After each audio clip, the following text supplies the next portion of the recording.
What's going on, my PT peeps, my Walking Dead family, my fighters? I'm One Eye Bright, also known as PT. You don't know if I'm winking or blinking, but I'm definitely thinking about the first 2 episodes of The Walking Dead Season 11, and did you catch these things? Well, it's more about Season 11, Episode 2, but there's some carryover from the first 2 episodes because it's like one big episode, but spoiler warning for all things Walking Dead, that's for sure. And if you haven't seen the first 2 episodes of The Walking Dead Season 11, please stop watching now if you don't want to know some spoilers, because we're going to talk about the episode, obviously, and Red Lantern. Right there, boom. Hit that subscribe button, like, share, subscribe, donate, help support the PT channel any way that you can. We truly appreciate it. Thanks, guys. Now, the episode 1102 starts where 1101 left off, with Maggie struggling, and that has a lot of people mad at Negan, but if you were in Negan's shoes, would you help her? I don't know. But she was there struggling with the walkers, and it reminded me, and a lot of people, of Glenn in Season 6 with the dumpster. Maggie, Glenn, callbacks all around, that's for sure. It's not the same thing because there's no dumpster there in the subway,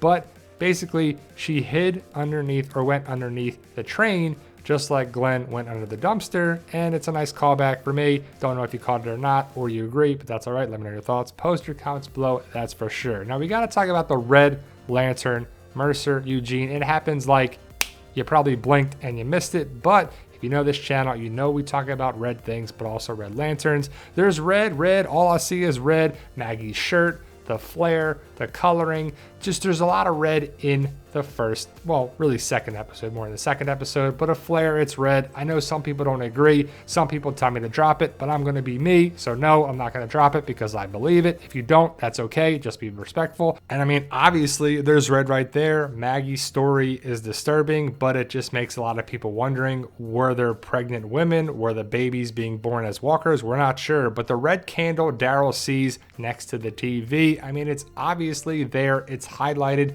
It's there for multiple seconds in the episode. We see it here, a little bit there with the flashlight. It's like a spotlight on it, right? And to me, it's a warning sign. We all know that Daryl's not going to die, right? Red symbolizes warning. Definitely something that you need to watch out for. Daryl, to me, if you know the synopsis, is going to get captured. He's going to be in danger. He may lose some friends. He's not going to die, but he could lose some friends. He finds a bag with food in it. We'll talk about that in a whole separate video. It needs to be its own separate video because we're going to break down some different theories that I have, what Daryl finds here, and what do you make of it, and what do I make of it. But to me, it's a big callback, potentially, to Merle in Season 2. Hopefully you know what I'm talking about. Now, we saw money. This is the first time we've really seen this amount of money in both episodes. We see it here with the note to the dad from the 2 kids, but we also see a briefcase of it. A lot of it, right? And money is pretty useless in a zombie apocalypse. Maybe it's good for kindling, starting a fire. That's what you would use it for. But also in 1101, we saw the big bin of US currency. So my question is, what is the Commonwealth doing with this? Because it's basically pretty useless, right? Or is it? Now, after Gage took himself out and they're sitting in the train car, Negan puts his hand over his face and Father Gabriel asks him, what's wrong? Or something like, are you okay? And Negan is remembering something. And I'm not sure what it represents or what he's remembering. What do you think it is? Because he didn't say what it was, but Father Gabriel's looking at Negan, and Negan's kind of like breaking down a little bit. Maybe because they lost Gage, maybe they lost a kid. He doesn't like that. But it also reminds me in Season 8, when they were surrounded by the walkers, and it was Father Gabriel and Negan. And to me, that's what he was remembering. I don't know if it was or not, but do you think that's what it was? Please let me know in the comments below, because Gage takes himself out, and I don't really feel bad about Gage. Gage wasn't a nice kid. He kind of stepped up a little bit and became better, but he turns that frown upside down, but instead of smiling, he gets pissed, and he's like, all right, watch this. You're going to watch me take myself out, which to me is pretty stupid. Go out fighting. But he gets ripped apart, but not really. The walkers don't devour him. They just kind of just rip him open, and he comes up and he looks at everybody. And then Alden, who's the moral compass, which doesn't really bode well to be a moral compass. It's just, we'll see what happens with Alden, but he's like, why, you can't look at him? Because they should feel bad, right? Does it remind anyone of Shane and Otis? I know it's not nearly the same thing, but it kind of is. You sacrifice someone so others could live. But Yumiko talks about her brother and how he's a thoracic surgeon. And if we know anything about The Walking Dead, doctors aren't living long on this show. That's a picture of Yumiko. You see her right there. Have you seen my sister Miko? Contact Tommy at H. Tommy is her brother at the hospital. I have a theory that Tommy is going to save Ezekiel or potentially try to save Ezekiel. Thoracic surgeons, his cancerous growth on his neck. Could it happen? Should it happen? I hope so. Can't wait to find out. Now we got to talk about the Red Lantern because you know this channel. We talk about red. The Red Lantern does symbolize things from previous seasons. So who's in danger?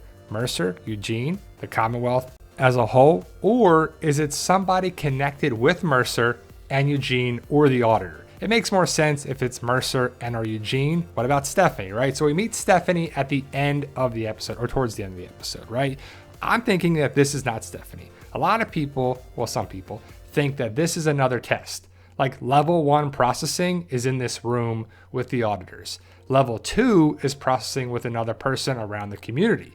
So I don't believe this is actually the Stephanie that Eugene was talking to on the radio. It's either a friend of the real Stephanie, like the real Stephanie was like, go check it out, see if this guy is weird or if he's cute or what, right? Like your friend goes and talks to him first, like it's like high school. Or it's a test from the Commonwealth, like, okay, we're going to bring this fake Stephanie in. Or maybe it's another Stephanie. There's 2 Stephanies. There could be multiple Stephanies in a 50,000 plus community of people at the Commonwealth because that's supposed to be 50,000 plus. But Eugene's like, hey, she's pretty cute and she's smiling at me, so maybe she likes me. Kind of feel bad for Eugene after what he told Mercer. You know, it's got to be rough. Now, when Eugene was in the holding cell containment area, he's kind of whittling a shiv, like prison style. And did anyone catch this connection? So you see the shiv and then he puts it in his sleeve pocket. And to me, this whole vibe here is like Terminus. So if you know of another character did a similar thing, Abraham. Now it's a much larger piece of wood from the train car. And this is just a goofy picture of Abraham. Well, Michael Cutlass goofing around. But if you see behind here, you see Abraham has that in his glove and the wrap that he put around it.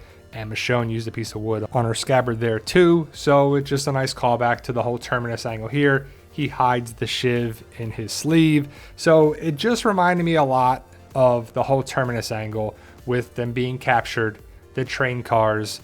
It's just a major connection there too. So we know that the train cars were involved with the comic and Terminus and stuff too. But to me, it's clearly a callback with the termites. I wonder if we're going to see another A. I wonder if there's going to be A's all over the Commonwealth. And we still have yet to decide or find out what A's and B's mean in the world of Walking Dead. But the train cars, this is a far better experience for everybody and situation. And if you think about it, Eugene's the only one that's in this group here that was in the train cars at Terminus. Because Ezekiel, Princess, and Yumiko were nowhere involved with the story at that time in season 4 and season 5. Hopefully you caught this. The arrow to the face, the eyeball takes Roy out. So he's definitely a goner. They did all that to bring him up. So the Reapers are like, boop, gone. Cole lost a hand. That is a blade or something that someone threw, I'm guessing, and one of the Reapers threw. And it cuts Cole's right hand off. Man, boom, look at that. He's holding his stump, his residual limb. And I don't know if that's a callback to Rick in the comic or what, but that's pretty crazy and it happened super quick. So let me know your thoughts. Post your comments below. Did you catch these things in the first 2 episodes of The Walking Dead season 11? Back around part 1 and part 2. I'm super excited for episode 3 coming out this Sunday on AMC Plus. Hopefully you saw at least the first episode by now, but it's kind of weird for some people to be watching the first 2 episodes when some people haven't even seen the first one yet, and then we're going to be the third one, but I don't know. It's going to be crazy, but ultimately, guys, we're going to have a bunch of different videos, so make sure you're a subscriber. Like, share, subscribe, all that good stuff. Help support the PT channel so we continue to go and grow for the final season of The Walking Dead. We're going to be making videos all season long into next year, so we're not going anywhere. We truly appreciate the support, guys, but either way, stay safe, and as always, tell them Daryl.